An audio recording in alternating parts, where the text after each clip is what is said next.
hay nagaan siniifaa ta'u namichi jechuudha mana lama daamacee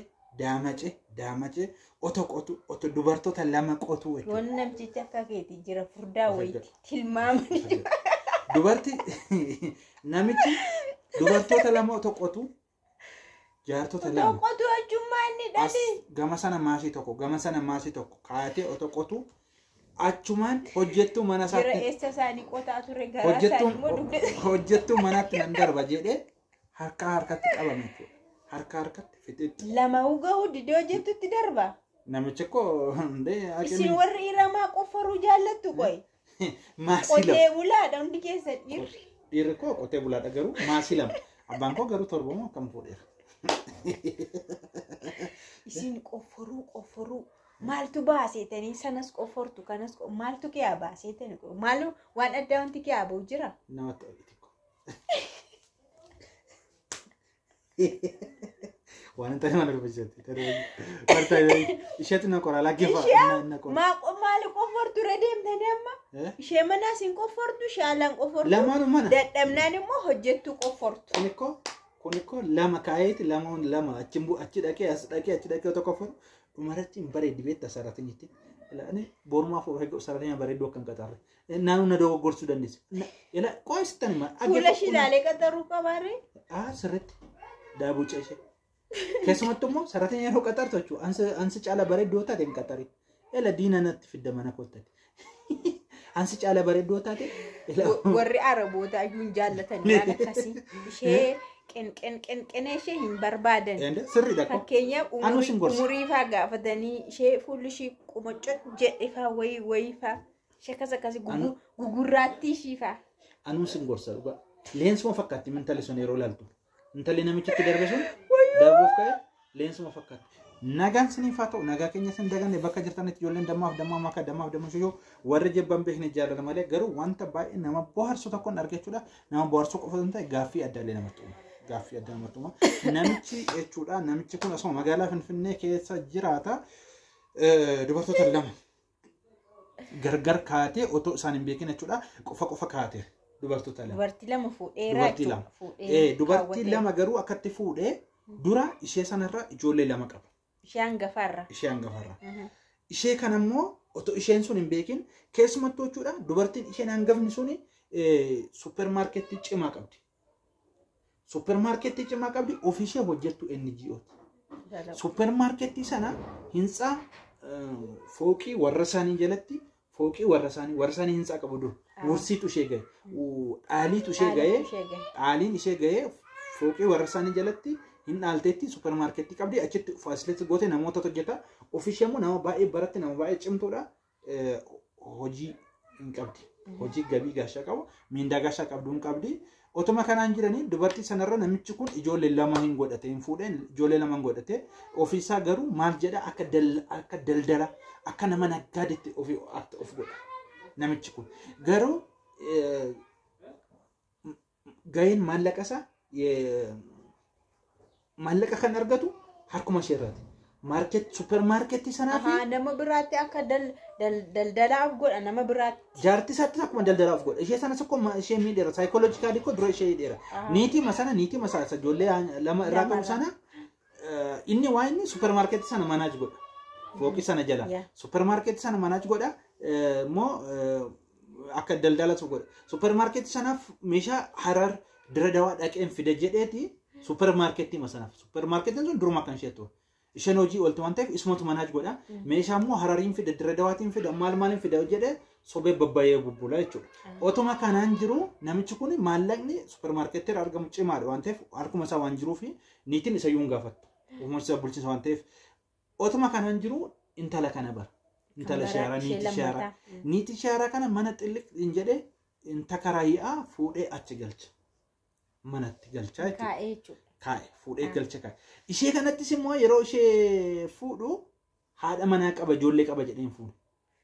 Akkuma nama ganaa silaa.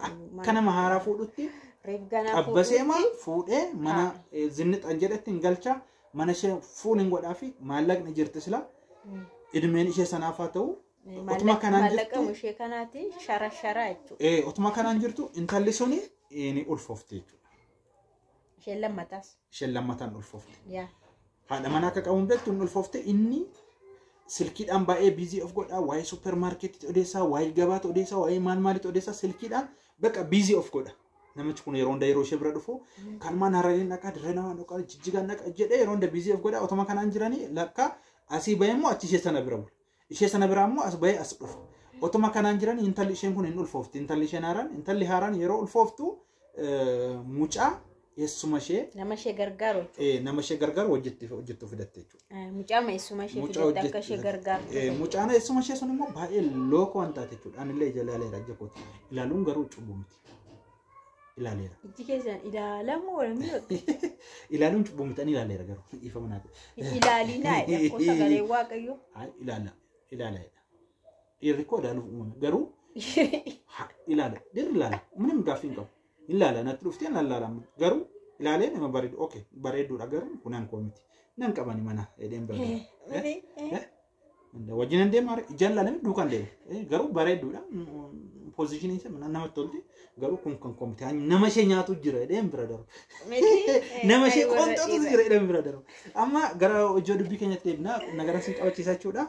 Otoo kanaan jiranii intalli kun hin ulfoofti intala eessuma ishee akka ishee gargaartu gootee hin fudhatte jechuudha. Intalli eessuma ishee sun mucaa baadiyyaatti eessuma isheetu guddisa. Obbolaa lama qabu abbaan tokko baadiyyaa jira eessumni ishee magaalaa jira. Baadiyyaatti dhuftee eessuma ishee bira jirti. Ishee kana fudhatte durmaa wal beekaniif jechuudha. Otoo kanaan jiranii egaa otoo ishee gargaaraa jirtu namichi yeroo isheen intina jettus yeroo isheen mana keessa naannootu maal jettus intalli baay'een bareeddi magaalattis guddatte waan ta'eef bakka deddeebannaan ishees fooliin ishees baay'ee namatti tola. Gaaf tokko otoo isheen mana siree jirtu dhaqee mana siree irratti qoonxot godhee mataa godhee chaappaa mataa godhee hudduu ishee kana gaafa qabatu intalli hin lolti. Maana tuqxa jettee. Otuma akkas jedhanii yeroo biraas dhaqee mana sireetti qabata. Haati mana jirti. Aggatamii otoo isheen siree aftu inni dhaqee yeroo qabatu haati mana jirti ishee bantitti. Innaa bantennaan ni dhoksa siree duuban immoo. Intalli gaafa zim jetteema inni immoo akka ishee ababbolu godhee niitii sana fudhatee bahee otuma kanaan jiranii intalli waan isa cichite isa diddeeffachuudha. Intalli sun inuma diddee gaaffii inni gaafatu. Gaaf tokko maal godhaa intala kana mana kanaan ariisee manee naantoo edheeta amma yeroo haati mana siree irra kaate isheen dhaqxee siree afuu jalqabdu dhaqeetti irra ba'anii intalar. Tuma haati manaa jirtu. Otomaati manaa jirtu.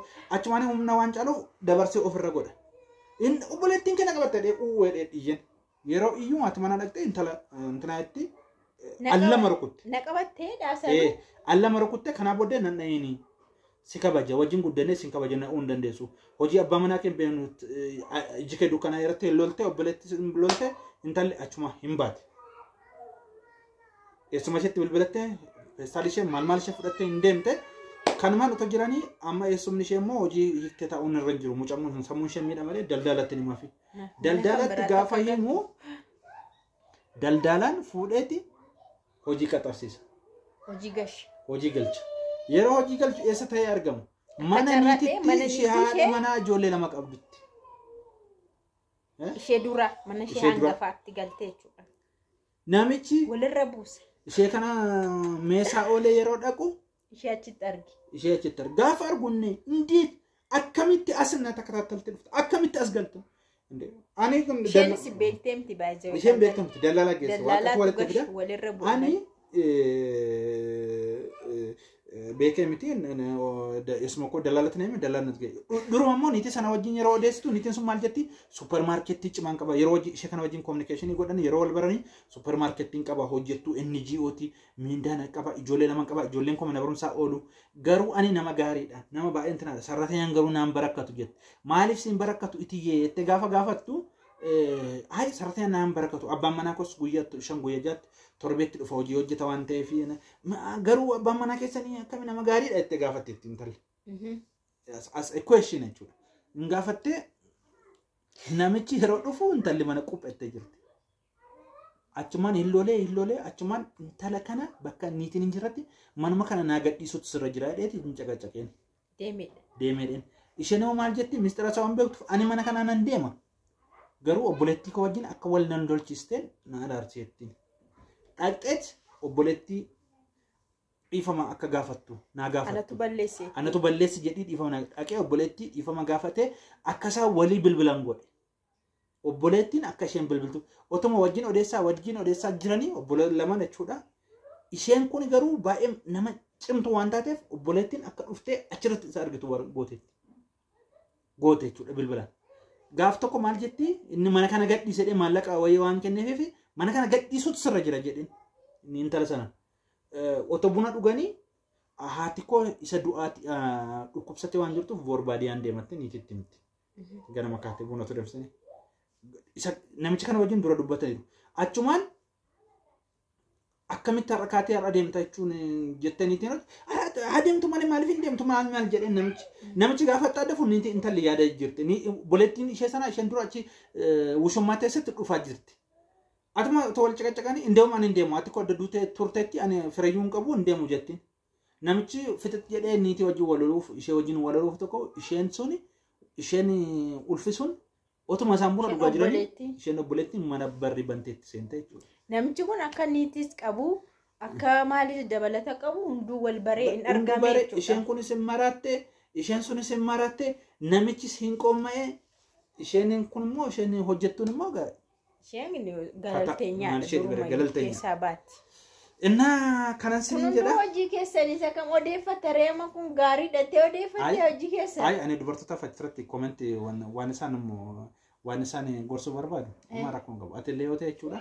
Kanaa booddee yeroo ani ba'u yeroo ani galu bakka inni naqu halkan illee maal dawwalli na ta'u.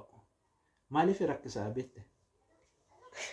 Keessumattuu dubartoonni yeroo ulfaa jechuudha. Dubartoonni yeroo ulfaa dhirsi otommeesiin yoo bulu ta'e baay'ee rakkisaa. Kanaafuu amma yeroo ulfaa deemtanii shaqqalattu jechuudha. Achuma isheen immoo hullaabsi taate hin hafte jechuudha. Achuma kaa'amte jechuudha. Gaafa deesse immoo niitii lammaffaa taate. Gaafa deebitu immoo ifa maka. Iddoo deesse immoo ifa maka. Miti moo? Isin maaliif akkas taatu hin jedhe qoy. Burcuqqoo cabsaa minamni hin jedhamu jira guyyaa 40 kanan beekte. Maali burcuqqoo hin cabu.